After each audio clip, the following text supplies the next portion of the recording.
皆さんこんにちは。シャンファクトリーシアンです。素人によるハチロクほぼレストアシリーズ第7話。今回はフェンダーの溶接が表側がほぼ終わったんで、下のスポット溶接をね、今度バチバチしていく作業になります。それで作業を見てもらいましょうか。早速ね、はい、どうぞ。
大体溶接いけました。ま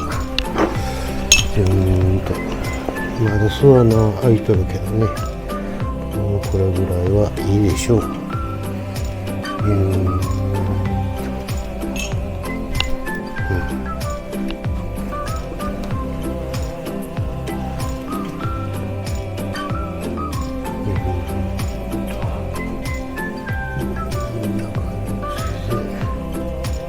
スポットも一応穴開きまくったけどいけました。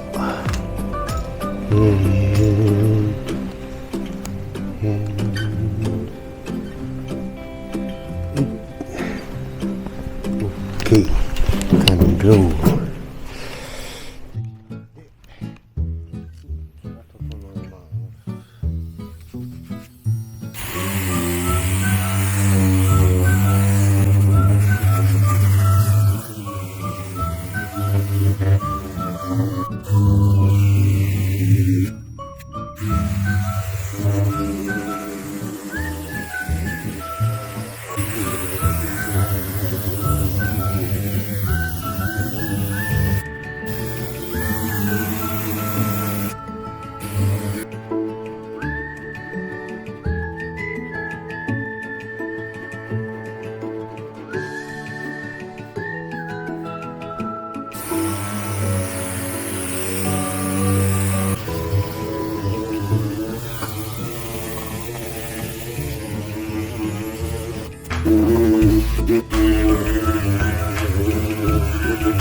はい、こんな感じで溶接がほぼ終わりました。